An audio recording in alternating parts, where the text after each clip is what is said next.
Well, come on, Central Ohio City League Sports Show here. I mean, this one here, folks, is a special one. Joining me in the Legacy Lounge right today on the City League Sports Show is the one and only VonCameron Davis, Walnut Ridge alum, Kent State, just like phenomenal Kent State guy. I'm your host, Dr. Vince Clarino. We're going to talk a little basketball. VonCameron, say what's up to everybody, man. Say hello to Central Ohio. What's up, Central Ohio? Love y'all. How y'all doing, man? Hey, look, starts off with a love y'all. You know what? I'm a piggyback right on top of that. Mm-hmm. You've had a loving energy and spirit about you, man. I think from the first time I met you, I remember seeing you as a kid and asking like, "Hey, man, who is this dude?" Right? And even with look, so don't hide it, man. Right? For like sure. That big smile, like you smiled a little bit, and then you tucked it back in for our radio listeners. If you ever get a chance to meet this gentleman, don't let him hide that smile, man. You're like a loving and caring guy. Absolutely. And your parents have raised you to have this great presence of energy when you come around. So where does basketball begin in this journey? So because we're talking basketball today. Yeah, definitely. But I wanna get, so where does basketball fit in? Because then I'm gonna see if I can't combine the love and the basketball. I want to find out. So actually, it didn't start with basketball at first. So growing up, I played soccer. Okay. I played football. Little footwork, little footwork game. Little everything. Yeah, everything. Little Tim Duncan. Tim Duncan was a soccer kid growing up. Yeah, I knew that. Okay. So it's a little bit of soccer, a little bit of football. That explained a lot just now, by the way. I didn't mean to cut you off. No, you fine. You good. But just now, having watched you play, hundreds of games. Definitely, yeah. Now I see where the footwork came from. I'm sorry, go ahead though. So soccer, football. Soccer, football.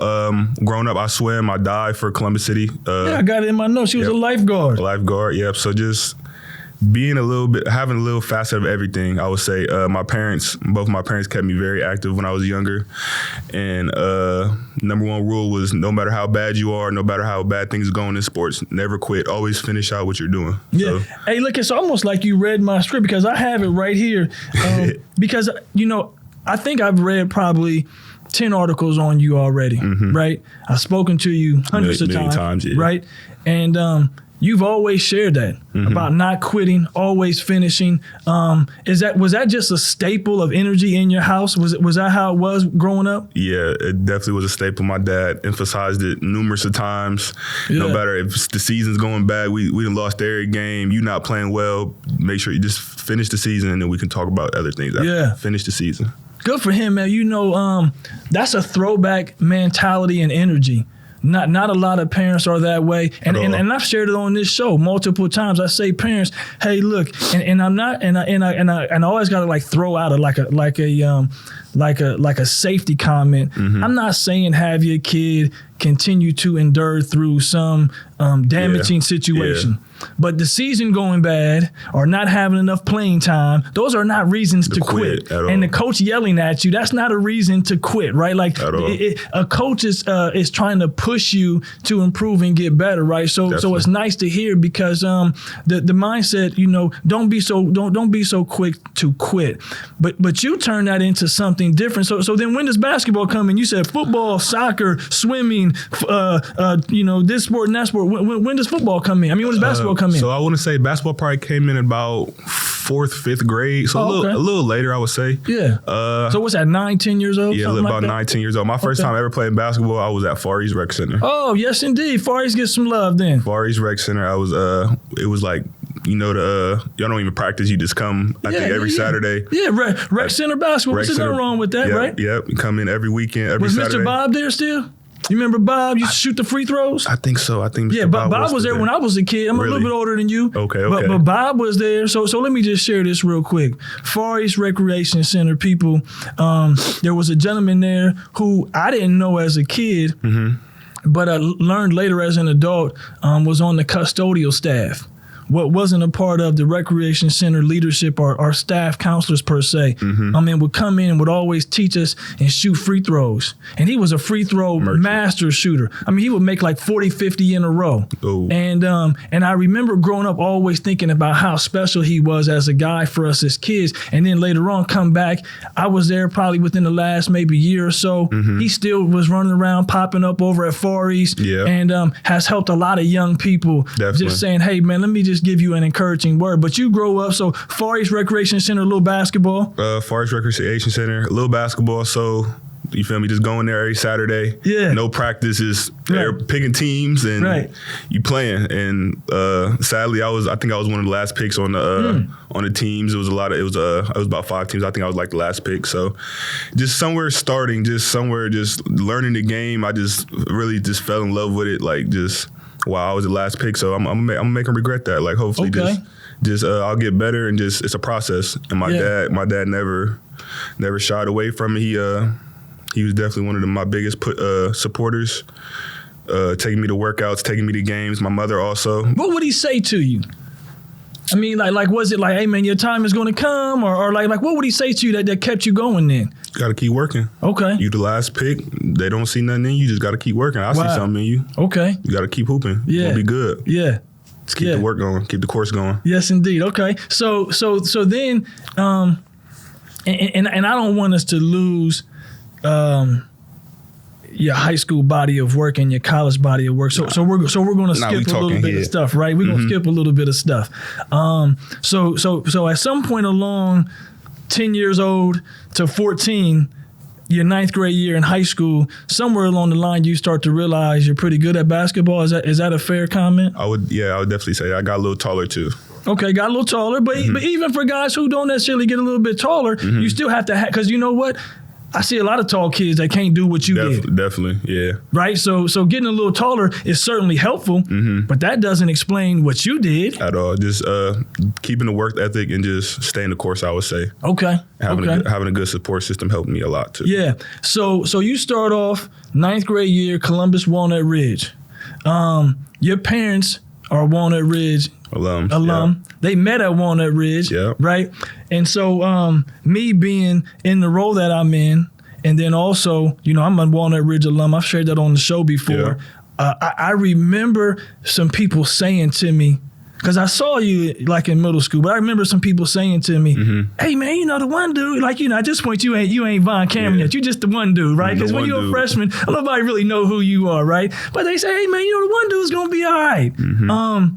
Was there an open gym? Was there some stuff that was going on that you started to say to yourself, like, hey, man, I can rock and roll a little bit at this high school level? I would definitely say so. My 8th grade year was pretty big. I went to Berwick Middle School. I was supposed to go to Eastmoor Academy. That's the feeder school. That's the feeder schools. But I didn't end up going there because my parents went to Walnut Ridge. They wanted me to have like a little new start off. Certainly. No distractions. So I would end up going to Walnut Ridge. But I would say my 8th grade year, I went to a lot of, I would say, exposure camps. Okay. I don't know if Buckeye Prep's still around, Mr. Rob Taylor. Oh, yeah. I used to go to a lot of them. Yeah. And I was getting like top 5s or I was getting like MVP. So I was like, maybe I can get down a little bit. You feel me? Maybe I can really play. So going into my freshman year, my 8th grade summer, my whole summer, I would say this was probably one of the biggest stamps on me. I was 14 going into my freshman year. Yeah. Every day I worked out at 5 a.m. At the Y. Didn't miss a beat. Which Y was it? Woodland. Woodland. Okay, East, right down the school, right down the street from East High School. Getting in early, getting the work going. Woodland Y and what's the other Y? On Refugee. Oh, out there near like a little bit past Independence, down that way. Maybe Garcia or something like that. It's something like that. Yeah, yeah. Okay, I know what you're talking about though. But I used to train every day at 5 a.m. there or at Woodland. Okay. And I was with my trainer Terry Jackson. Okay. And his son's name is Jay Jackson. He played for Centennial. So we stayed in the gym together that whole summer. Yeah. And I just wanted to work and just get better. And that's ultimately what I did. And just instilling confidence in my game to know I could do this on the court. Certainly. But I share this all the time in basketball. The workouts at some point have to correlate into getting it done on the court, right, or in a game or something like that. And so you must have done something. I don't remember what it was, but you must have done something in an open gym or something leading up to it, maybe a scrimmage, because I just remember some guys that I know, like, like every school has an alumni base to some degree that kind of follows it, right? And I remember a couple buddies of mine saying, like, hey, man, the one little freshman dude might be all right this year, right? Like I said, you're still the freshman dude. You're still just the dude, right? You're not that guy yet. But now I remember seeing you play and thinking to myself, oh, he's different. This is your freshman year. Did you ever know you were different? I mean, like at some point during the freshman season, did it click? Because freshmen don't average 14, 15 points in high school. Yeah. That's not normal. At any generation, that's not normal. So I would say probably my third or fourth game of the season. Okay. My freshman year, I wasn't starting after my first 3-4 games. Yeah. And I think my first City League game against Independence, we played DeBaji Walker, one of my guys. Yeah. Played DeBaji Walker. DeBaji's, I think, a year or two older than you, right? I think he's like 2 years older than me. 2 years older than you, okay. So I was a freshman. So I think I went for like 24-10. Okay. As a freshman against Independence. And we ended up winning. Yeah. And that was just like, I just felt so good after that game. I was like, I can really do this, bro. Like, yeah, this is something that's clicking. Like, I can do this. Mom and dad happy. Mom and dad right there at the game. Happy, happy. Like, come on, right? Definitely. After the game, excited, fun. I just love that feeling. Like having a good game and having to win. Like I fell in love with that feeling. So, and I didn't want to feel no way else. Like, 'cause I know how it feels to lose and have a bad game, or to lose and not do nothing, or you feel me. And it's just so the winning fueled you. Definitely, I would definitely say the winning fueled me. Yeah. You know, that's a nice space. So as a freshman, you come in, you got a buddy you play well against, and obviously that means a lot, because even when I heard you share that comment, I heard a level of respect for him. So that even lets you know somebody you respect. For sure. In the space, you played well against someone you respect, right? Because if you go out and you have a big game against someone that's not that good in your mind, but to go out and do it against someone you respect says, hey, I'm cooking a little bit, right? For sure. So now you go through your freshman year. I think you might have averaged 14, 15 points, which is a lot for a freshman, right? And you score a couple hundred points that school year, and we're going to get to the points, like the point total. We're going to keep talking about that throughout, right? So you score a couple hundred points as a freshman, and now, where do you start to set your goals at? Where does your mind go after your freshman season with saying, okay, now, you know what I mean? Like, what do I, VonCameron, want to see accomplished while I'm at Walnut Ridge? Okay, so I would say after my freshman year, it was a pretty big freshman year in my eyes. I was one of the first freshmen in my class to get an offer. We played Pick Central that year. I got an offer from Stony Brook. Yeah. After that season, I think I was first team all city. Yeah, I was first team all city. You was first team all city. You got to think about it. You was first team all city as a freshman. So definitely after the season, I'm like, okay, so I just got to keep building off this. I got to keep doubling this. I want to be first team all state next year as a sophomore. I want to win a city league championship. I want to win a district. I just got to keep capitalizing and keep doubling off what I did my freshman year. And that's what my parents also agreed on. And they said, you just got to keep up the work and you just got to keep going harder. Was that an internal goal? Was that an external goal? Combination of both? It was just both, I think. I just wanted to be better. I wanted to get better. Okay. So now you roll into your sophomore season, right? Mm-hmm. Your sophomore season. At this point, who are the seniors on your team that year that you can remember? So I think I know a couple of them. Pretty sure Rashad Reeves, he was a shooter. Okay. My other senior, Trey, he was Trey Watson. Okay. He was a senior. Yeah. And Seydou Sarr. So I think we only had like 3 seniors. Okay. And they all good dudes, all love playing basketball, but we only had 3 seniors. So then at this point now, sophomore, big freshman season, in your mind, okay, look like we starting to wrap this around, and now you went from that dude, for sure, right? Now you VonCameron, everybody knows who you are. Is that like you ain't sneaking up on people anymore? Nah, it's definitely scout reports are definitely going to change. Some doubles going to come, and you definitely going to be one of the key guys. So you got to make sure you're making plays and making the right plays and getting your team better. So knowing that everybody is keying in and focusing on you, is it still just strictly the hard work that allowed you to continue to prevail? I mean, because a lot of kids would have like a slump maybe after something like that. I would say my fault. No. I'm curious to hear what it was. I want to know what the special sauce is, because I see a lot of kids who don't always handle that well. Mm-hmm. You exceeded your freshman year. For sure. Right? I mean, obviously everybody gets a little bit better as they get older, but like I said, your freshman year, you snuck up on everybody. I think that's probably, I mean, not that you didn't have a good middle school, but I don't know that always transcends over into varsity, right? So you're the focal point now. Yeah, I would say just taking stuff more serious. So my old coach, he's not there no more, Coach Brian Schenniger. He's at, I think, Upper Arlington now. Okay, yeah, I'm not, but I remember Coach Schenniger, though. Coach Schenniger, he laid out a good platform for me, I would say. Like, he also was helping me work out at 5 a.m. when he was coming in at 5 a.m.s. We was doing film sessions. That's another thing that I would say helped me out a lot. Just watching film and just being able to create other shots and also extending my game. So I would say my freshman year, I wasn't really shooting threes, but my sophomore year, I started shooting threes. I started becoming more versatile as the years went on. Yeah, so you developed some different skill sets then. Definitely, had to.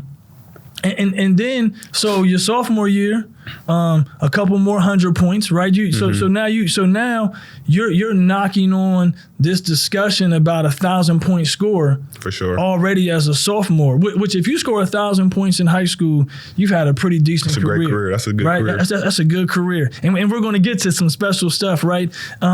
You have a coaching change. Yep. From your sophomore to junior year, another alumni, Walnut Ridge, comes in, and Coach Jefferson, Coach Chuck comes in. Great coach. And starts to help mold you and take you to. So then your junior year, goals are the goals the same? Hey, look, because you're first team all city and all district and all this and all that. You all the everything's after your sophomore year, and now the buzz is being talked about you.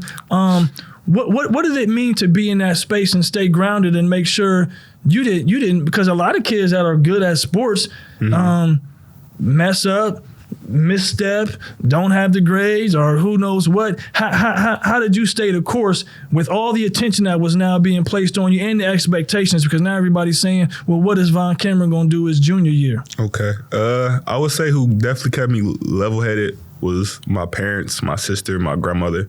Sister's older or younger? She's older than me. Okay, I'm the baby of the family. Yeah, so. and I knew that. I'm saying that so people can follow along, right? So older sister showers, puts the shield around you a little bit. Definitely. Yeah. So me being the baby of the family, everybody's just not saying always worried about me, but just all eyes are on me. Yeah. Everybody's looking out for me. Everybody wants me to do the right things. Yeah. Also, I would say, I was, as a kid in high school, I was a regular kid. I like just playing video games. I like chilling in the house. I ain't really like doing none of that extra activity stuff. Yeah. What maybe my other friends was doing or other people was doing. Right. I was just a chill kid. Yeah. I just like to chill. I like to play basketball. Do the work. Play the game. Yeah. I like to just chill. I don't know how many games I've went to, but along that same line, I don't know that I ever watched a game where your parents wasn't there. Yeah, I think your parents was at it. Is it fair to say your parents made every game in high school? Every high school game, I think they was at every. Yeah, I think they were at every game. I mean, at least every game I ever went to, I always saw mom and dad there. So now your junior year, you come out. I think it was early in the season when you scored 1,000 points. Yeah. Right? Probably like, I don't know. Probably first couple games. Yeah, probably. The third or fourth game into the season. And now your averages have went from 14, I think 17. I think your junior year, you're averaging like 23, 24, something like that, 25 or something. I don't remember what it was. You remember what it was? I think it was like 30. Oh, okay. I'm sorry, 30. So my apologies, maybe. So now, but now you're exploding though. Yeah. You can just, I mean, so give listeners, this is a basketball love question, okay? For those of us that didn't score as good as you, and there's many of us, but we love the game of basketball, what is that feeling like? Where you just going into a game and you like, I go get in 30 whenever I like. What is that feeling? It's definitely cool. Like definitely in high school, like going in there, like I can score 40 whenever I want. I can score 30. Like these guys can't stop me. It's definitely a good feeling. And at the times, I think my team sometimes needed that at times, but. I had a great team. I love my senior team, my junior team, my year team in high school. But at times, like sometimes we might have needed that. So I would say it's just. It was a great feeling. Yeah, I would say. I've seen a handful of guys in high school in my life that can score like you did, right? Because there's not, because that's a different kind of skill set, in my opinion, being a basketball guy. And sometimes when you have someone like you that can score that way, sometimes the play, I watch a lot of basketball, and sometimes I see teams and they're not running anything, or it just kind of looks stale. But when you have that rare talent, for sure. And let me share this, kids and parents, I'm not knocking any of you, but not everybody has that rare talent. You could be really good, and that's okay though. And that's why I'm sharing it that way. That's okay, because you can still contribute to a basketball game. Absolutely. But some people just have a knack for being able to just put the ball in the basket. You were one of them, and I remember thinking sometimes, hey, look, the play just needs to be real simple. Just get the ball to Von and then just see what you do, right? Did you ever feel that way, like in a game? Are you ever saying to yourself, hey, come on, man, like whoever this is can't guard me. Just keep getting me the ball. I definitely feel like that, and I definitely feel like that today too. Playing in college also.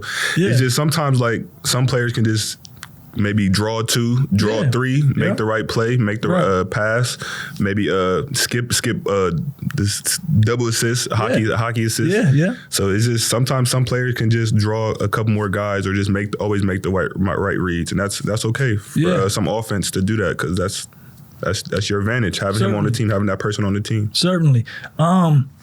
So here we go, and I'm going through the years on purpose, right? Because I think each one leads up to what was something that was really special.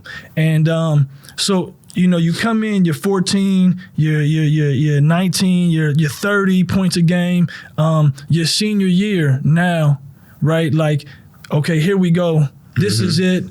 Like, you know what I mean? Last go around. The hoorah. You're playing with some guys. Keon's on the team. So who's a part of that team? My senior year? Yeah. So we had me, we had Keon Magwa, we had Kavion Ross. Kavion. Leon. And let me share, Coach left Keon in the game too long. I'm going to keep talking about that with the assist record. We'll leave it just for those of us at Walnut Ridge. We'll just leave it there. He left him in the game too long. It was senior night. It was senior night, yeah. well, let me share this. Mine was not on senior night. Mine was just out there getting it. But yes, indeed. We'll leave it there. Walnut Ridge people know what we're talking about with the single game assist record. 20? He got 20 assists? He did get 20. Got 20. Yeah. He beat my 19 out by 1. So but let me share this. And I had some good finishers too. For sure. I didn't have you, but I had some really good finishers, right? So now you're going into this senior year. What's the energy in the team? What's the mentality? Expectations and winning. That's all that's on our mind. We want to make some history this year. Right. It's our senior year. We got the roster to do it. We got the players to do it. The right pieces. Definitely. Yeah. And it shouldn't be no reason why we shouldn't get this done. Yeah. And it just started to come together. Could you feel it like mounting in the season? Could you feel it coming together? Every practice intensity was high. Every shoot around was high. Yeah. Guys was coming in early before practice. Some guys were staying after practice. We just knew, like, this is our biggest shot. This is probably going to be our best shot, and why not? Why not take full advantage of it? Yeah. I share this with coaches and parents and teams and kids all the time. You get pretty lucky when your best player or one of your best players is also the hardest worker. Absolutely. It's easy to build around a VonCameron Davis. Your parents instilled an amazing work ethic in you. You know what I mean? Yes, sir. And you brought that every day, right? Like you. So not only did you have an amazing work ethic, but you're like a talented guy, right? Like you can play, you can hoop, you're good. Like you're a hooper, you can play, right? Because some people you can work as hard as you want. You're not going to just automatically become VonCameron, no matter how hard you work, right? But that shouldn't mean you don't do the work. Yeah. Right? You should still do it. Stay the course. So stay the course. So here you guys are, and it's mounting, and you're having like you're rolling. Can y'all feel the season? Like, okay, man, we out here getting it, having fun. Definitely. I think we dropped the game. We dropped a few games we know we should actually won that year. Yeah. But during the end of the half of the season, the regular season, we're definitely rolling. I think we win like 8 straight, something like that. We won a lot of games. We won a lot of games. You guys had a good streak on the back half of the season. Definitely. Win some big games too. Yeah. Beat number 1, number 2, number 3. We beat a lot of good teams, and then just rolling into the playoffs. It was a mission. Yeah. First round, second round. Well, let's pause there. Let's rewind back before we get to first round. So, I mean, cities, right? We win cities. We play Lyndon McKinley, right? Lyndon McKinley, yeah. Win cities, and then we rolling. We ready. And then somewhere along the way, you break 2,000 points in high school. When did I do that? Oh, right? I did that. I think the back half of the second season. Yeah. So I'm saying, right. I share this for like, right. Scoring 2,000 points in high school is certainly a phenomenon. Like, that's not easy to do. Definitely. Right? Because somewhere along the way, and for all you math people out there that are listening, somewhere along the way, you got to have a couple of seasons where you score like 700, 800, 900 points to score 2,000, right? Because even as a freshman, you scored a couple hundred, maybe 300, 400 like that. You pile in another, 5 or 6 your sophomore year. Yeah. And then you crack into that 1,000 as a junior, and then you keep going. So cities, 2,000 points. Then we get into the state tournament, and I think you might be one of the last people that we're going to maybe talk to from high school. What happens? State tournament. So and not so much about the result, but more importantly, you a COVID COVID kid, baby, right? You a COVID baby, right? The whole world comes to a halt for you. Definitely. So yeah, we get to the district title game. We end up winning. We play Gahanna. We end up beating Gahanna. Yeah. Had a great team. Yeah. So after that, we go into the regional semis, and I think we're the last game in the state. You were the last. It might have been the last game in the country. You were the last game. I don't know what was going on in other states. You were the last game that played in the States that year. I've shared on the show before, Columbus Beechcroft, crosstown, was scheduled to have a game, like maybe a day later or something to that nature. And I remember they called me and told me that, hey, look, the game is going to be delayed by 2 weeks. That's what everyone thought back then. We thought the delay was 2 weeks. And then they were on the bus about to leave and go play up a game up in BG. And then they got called. Hey, look, stop. Tell them the game's not happening today. Okay. Your game got played. Yeah, we got played with out. No fans. No fans. You only were allowed to have parents. What did that do to you all as a team and as a group of young people, where all of a sudden you walk into an empty gym after having played in packed gyms the entire season? Yeah, I think, and also like our district final game, I think we had the best district final game back in 2020. That game was definitely live, so it was definitely a change of scenery. Definitely walking into the gym, because that's like a crowd. We play for Walnut Ridge. That's like our 6 man. That's like, you feel me? That's something we bring to games every time we have great alumni, great support system. Certainly. So taking that away from us definitely hurt us, I would say, and we didn't get the win that day. We ended up getting beat up pretty bad that game. Yeah. So now moving past that, and I don't want to miss out on your body of work in college. So we're going to go a little bit faster just because of time. Right, yeah, I got you. But before we even get to that, you get the highest honor in the state, your senior year. Who breaks the news to you? How do you find out that you are Mr. Ohio your senior year? So actually, I got Gatorade too. So this is how I found out I got Gatorade. Just the war got mailed. Like, I got a big Gatorade package just got mailed to my house. Wow. So I was like, what is this? And I was like, okay. And I started opening it. I seen the trophy and stuff. It was cool. It was like a Gatorade bottle, the trophy. It was a nice presentation for sure. And then who broke out the Mr. Basketball thing to me was I think Mr. Steve, the newspaper guy. Okay. Yeah. So I think he ended up calling me. Actually, he ended up telling me. He told me, "Don't tell nobody." Yeah. Coach Chuck called me too. He told me. Yeah. So it was just it was a great honor for me. Yeah. And winning both awards, a lot of people don't win both. Right. So it was definitely an honor to win both Mr. Basketball and Gatorade Player of the Year. Yeah. Like in Columbus City League, we've had our fair share of guys. We've had some Mr. Ohio's. We go back to a Kenny Gregory.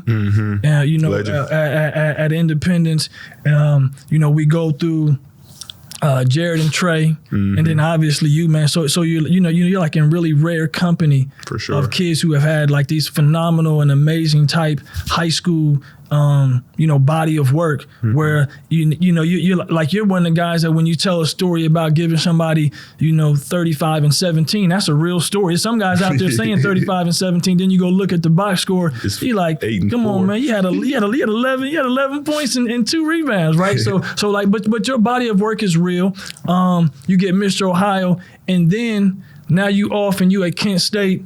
And boom, everything changes because high school awards don't mean anything in college, right? The guy you playing against, they like, man, I don't care nothing about no all city, right? I mean, like, so what's that shift like for you? For me, I would say it's definitely hard, especially me being a COVID baby. I didn't come into September. Like I was thrown into practice September. I'm 18. I'm going against 22, 23 adults. Yeah, and we had a really good team our freshman year. Due to COVID, we got cut short a little bit, and we had some injuries on my Kent State team. But we was a really good team, and me coming in as an 18-year-old, it was definitely hard for me. And what was the biggest adjustment for you? For me, it was the speed of the game. I would say definitely a little bit of the speed, but it was the physicality and for you, learning how to get my shot off against maybe taller or maybe quicker guys, maybe being able to use your body, and also playing for my coach. I would say it's kind of hard. He only wants the best for you. He wants you to play as hard as you can, and he wants you to play defense. Yeah. That was definitely a mix-up for me, kind of being wanting to be a scoring guy, but that's not always what you're meant to be. You got to play defense. You got to play hard. You got to rebound. I read. I mean, as you're saying that, and we're going to stay with it. But you scored 22 points in high school. I mean, 2,200 points, 2,200 points. But you also, your last year, you led the team in steals.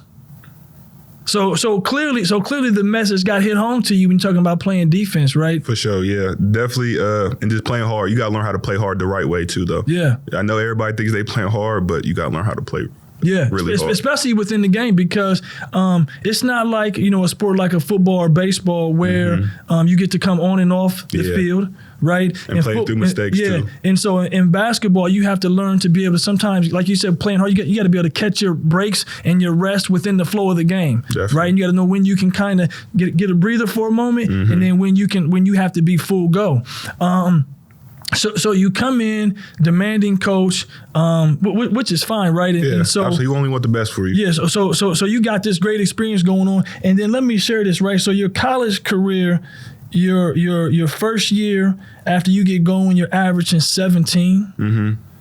Then that jumps up to 21. I'm sorry, your season high. I'm sorry, not the averages. Your season high was 17 as a freshman, 21 your sophomore year, 26 your junior year, and then this last year 31. Yeah. Right. So obviously you start to find that niche for you. You did the same thing in high school, and then you turn around and almost duplicate that body of work in college and score over 1,000 points in college. Definitely, just earning trust from your coach and just doing all the little things. Definitely, I would say helped me in the long run. Because I wasn't a squad. I had great players on my team. My freshman and sophomore had Sincere Carey. He's a pro. Sincere actually went to Duquesne. Started off at Duquesne and transferred over. Northern Ohio guy. Neo guy. We had Malik Jacobs. He was a defensive player of the year when we won when we went to the NCAA tournament. So we already had 2 guys. And our coach is like, you gotta find a way to get on the floor. You gotta play defense. You gotta hit shots. You gotta play hard. So that's just, at the end of the day, you gotta find the little things you do so you can get on the court. Yeah, I love that mentality because it's not a lot of coaches that preach. And the other piece about it too is that like you said, you may not necessarily have to be the guy doing all the scoring. Can you bring something else? Can you help fill a void right now? Right? Can you do something else? So in college, you score high school over 2,000 points, in college over 1,000 points. This year, your senior year, you guys have an amazing run in the NIT. And then you also got some local Columbus, you got a young Sullinger that was on your team. You all are the same year, I think, right? Is he graduating this year as well, I think? He's graduating this year, yep. So you got another Central Ohio guy, and then in the NIT semifinals, you get a chance to play against another Central Ohio guy in Des sure. Washington. In those experiences and having another Central Ohio guy there, kind of, you know what I mean, along the ride with you, does it make it that much more meaningful? Absolutely. Just coming from the same place. And Jalen, he's actually, I would say, one of my best friends. Like, we've been locked in for 4 years. Yeah. That class. Old lefties. Yeah, old lefties. Old lefties, right? So I would say that class, I was a COVID baby, so my first year didn't really count. So his freshman year, I would say that freshman class kind of took me in as one of those because it was 4 other freshmen. So had to get it in how I could fit in somehow. Right. So, but nah, Jalen, that's my guy, and it was a joy to be able to play with him for 4 years and knowing we from the same city and certainly being able to talk to his dad, JJ, and his uncle Jared is just a lot of wisdom, and I really appreciate that. Yeah, Sullivan just got a lot of basketball here in Central Ohio. Absolutely. When I would watch games, I was lucky enough. And when I was playing in the Atlantic 10, Rhode Island had a bunch of lefties. They had a guy named Tyson Wheeler, Catino Mobley, and Lamar Odom. And you all used to make me remember them because left-handed guys, you guys see the court differently. For sure, my son's a lefty, and I watch you all, and I go, I remember watching them. You guys just see the court differently because the game is so geared in the right direction. I used to watch that in high school, and then when I saw you, another lefty on the court with it's hard Jalen, to guard a lefty. Yeah, it's hard. It could because you're flown a little bit differently. What's a fun memory for you? High school wise, let's start at high school, and then I want to hear something about a Kent State, man. I want you to give me a Kent State one. I would say I had 50 a few times, but I would say winning the district championship. That's nice and casual. I had 50 a few times. I had 50 a few times. I had 50 a few times. But winning the city championship, I would say that was the first time Region did that in a while. Yeah. And winning a Division I district championship. Yeah. Those are things that you get to take with you for a lifetime. Yeah. I love that. Cutting the nets down is always special, no matter what level you're at. You know what I mean? Even if you in some little youth gym somewhere and somebody wins a championship, they let you cut the nets. Winning is certainly fun. And the work that has to go with it. If you can learn for the hard work to be fun also, then in the competition, it's that much more rewarding. Absolutely, right? Yeah. So tell us something. Tell me something about Kent State we wouldn't know, man. A practice. Did you ever get kicked out of a practice? Nah, I never get kicked out of a practice. Nah. Never, huh? So come on, give us something that if we only could be close to you that we would find. Give us one of those little stories at Kent State. A trip maybe, you know what I mean? Road trip, something. I'll say my coach is a little crazy. He'll definitely spaz out on you. Yeah. If you're not doing the right things. Get you witty and stay on top of you, okay? Definitely stay on top of you. But one of the funniest things I say, we had a team trip. We went to Australia. Oh, wow. Nice experience, for 2.5 weeks. We was there in Australia. We went to Sydney, and then we went to Gold Coast. Gold Coast is like their Florida. Okay. So it was really fun. It was a great experience. We got to play some of their NBL teams, their league teams. Yeah. We went 3-0. Okay.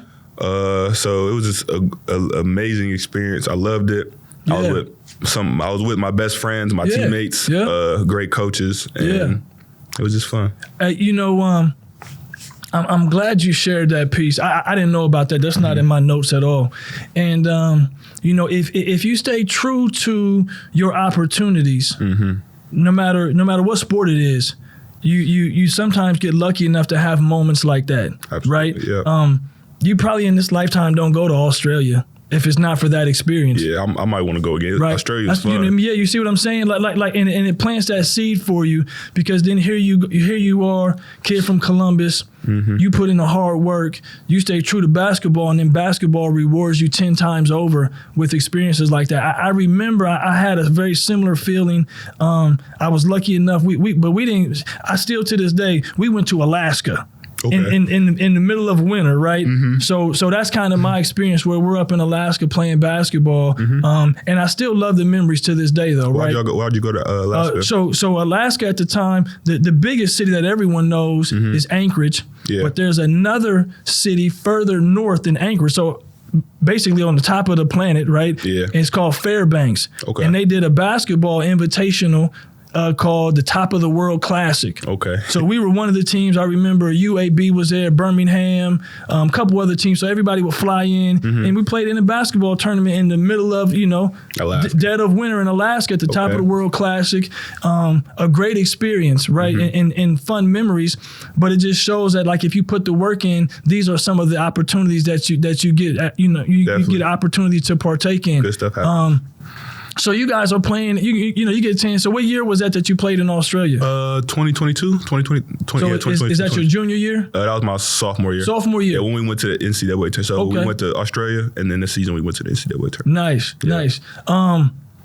Hey, look, man, you've done some phenomenal stuff. I appreciate it. And so then now, as your college career is winding down and you get ready to play professionally, what are the next steps for the next, what's the next 5 months look like for VonCameron? So the next 5 months is definitely going to look like over the summer I'm going to be rehabbing, trying to get back healthy as possible. Okay. I'm going to be working out, obviously. Yeah. I should be picking my agent by soon here? Yeah, it's pretty soon here. So I'm gonna get that going. Some workouts, some NBA workouts. Probably declare for the draft. Yeah. Look for some overseas, some G League opportunities. Yeah. And just stay working. Keep my head down. Stay working. Yeah. That's all it is. Hey man, you're a special and rare talent. I appreciate you, man. Give mom and dad some love. Say their names on the show, man. Ooh, look here. Oh, I love. Hey, hold on. I feel like I got to sit up too. You set up when I said say mom and dad's name. You set up in your chair. Let me sit up in my chair to make sure. Man, hey, look, young people. If you ever want to know the level of, we started off talking about love, right? If you want to know the level of love and respect that you show your parents, that was it right there. Absolutely. When I asked you to say mom and dad's name, you sat up in your chair. I don't know that I've ever really seen like you're saying, hey, look, I have to properly position myself to speak about mom and dad. You sat up in your chair. Radio listeners, you can't see this, but that was a real moment for me, man. And that's why I matched you. I sat up in my chair also. So go ahead, give mom and dad some love, man. Got you. Love you, mom. Love you, dad. Vaughn Davis and Dewana Davis. I love y'all. Come on, man. Hey, that was powerful to me. I'm being serious. I appreciate you, man. You know what I mean? I've seen a lot of kids. A lot of young, and I say kid, I apologize. I don't mean to say that. Yeah, I've seen a lot of people go to speak about their parents. I've never seen that before. I've never seen a person sit up in their chair like, now hold on a second. I'm going to speak about mom and dad the right way, right? Absolutely. I say the love because, like I said, every game I ever went to, I always saw your parents there. Even on, and I share this, your parents always wanted the best for you. And so I can remember watching dad walk out some games, and you might have had, 25 and 17 or something. You say a word. Hey, look, I look at him, and I remember one time I said to him, you got to smile at one of these games. He gave me that little look, man. He would throw his hand up. Yeah, he just throw his hand up like that and walk on out. And I said, you got to smile at one of these games, man.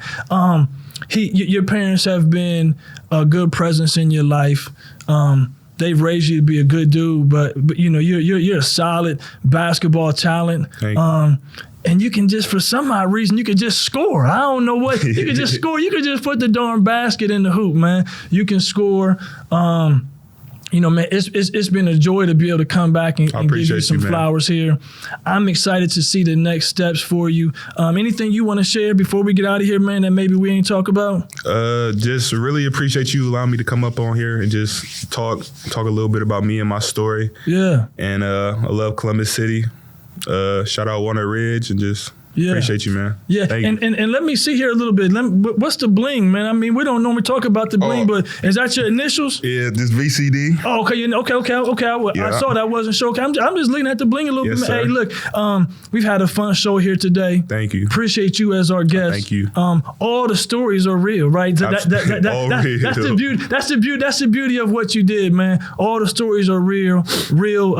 Going out in the 30s and the 40s and the 50s and all those things about basketball are fun to talk about, but you were doing it. And then let me share this real quick too.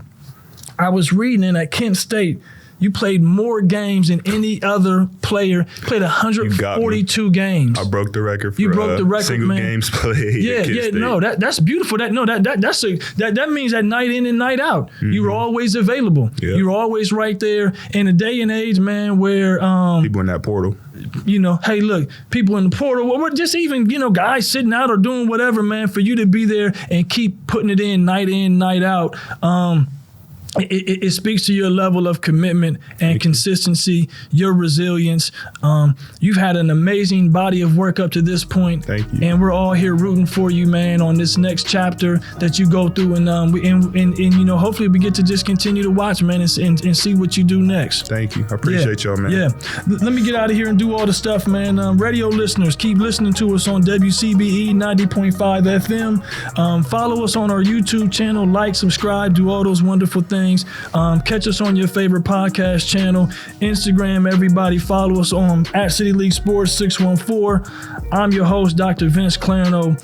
That dude right there is 4-time All-City, All-State, Mr. Ohio, 2,000 point scorer. That dude is VonCameron Davis. Appreciate you, fellas. Thank you, everybody.